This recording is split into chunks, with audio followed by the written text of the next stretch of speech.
शिवसेना उद्धव बाळासाहेब ठाकरे पक्षाचे सुधाकर बडगुसर यांना तडीपारीची नोटीस बजावण्यात आली आहे। बडगुसर यांना नाशिक पोलिसांकडून ही तडीपारीची नोटीस बजावण्यात आली आहे। तर तडीपारीच्या नोटीसीनंतर बडगुसर यांनी पोलीस आयुक्तांची भेट घेतली।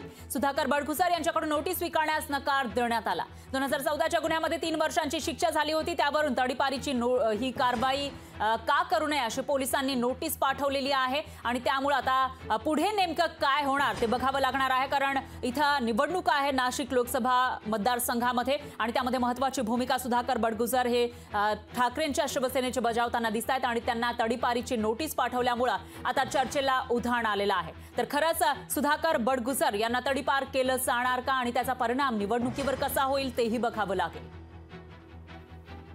2014च्या निवडणुकीमध्ये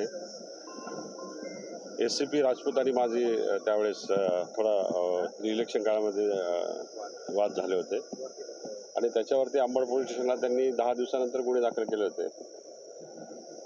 लोकसभेचा म्हणजे प्रचाराचाच मुद्दा होता तो।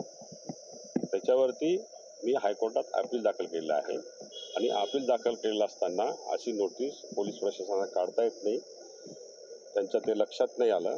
तर निश्चितपणाने येणाऱ्या काळामध्ये वकिलामार्फत त्यांना उत्तर दिलं जाईल। त्यांना एक 10 दिवसाची वेळ मागितली, ते आता किती दिवस देतात बघू, त्यानंतर ठरवू।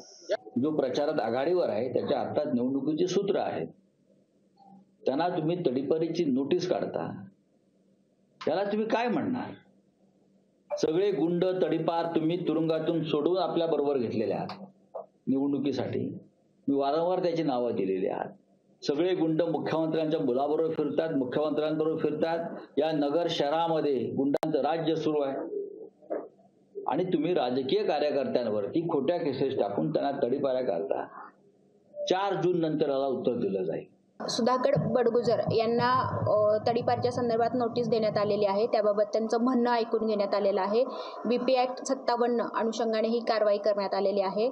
सुधाकर बडगुसर यांच्यावरती 2014 मध्ये इलेक्शन रिलेटेड गुन्हा या ठिकाणी दाखल होता आणि त्या गुन्ह्याला कन्व्हिक्शन लागलं होतं। त्यामुळे कोणत्याही आरोपीला जर कन्व्हिक्शन लागलं तर आम्ही 57ची प्रोसिडिंग या ठिकाणी सुरू करतो। तर ती प्रोसिडिंग आम्ही सुरू केलेली आहे। त्या अनुषंगाने त्यांना आज बोलवण्यात आलं होतं आणि त्यांनी त्यांचं म्हणणं मांडण्यासाठी मुदत या ठिकाणी मागून घेतलेली आहे। त्या प्रकरणात त्यांनी म्हणणं मांडत असताना सांगितलं की हायकोर्टामध्ये अपील केलेलं आहे आणि त्या संदर्भातले त्या सर्व कागदपत्र माझ्यापुढे सादर करणार आहेत। त्यांना 8 दिवसांची मुदत या ठिकाणी दिलेली आहे। लोकशाही मराठी ऐका, पहा, जागरूक रहा।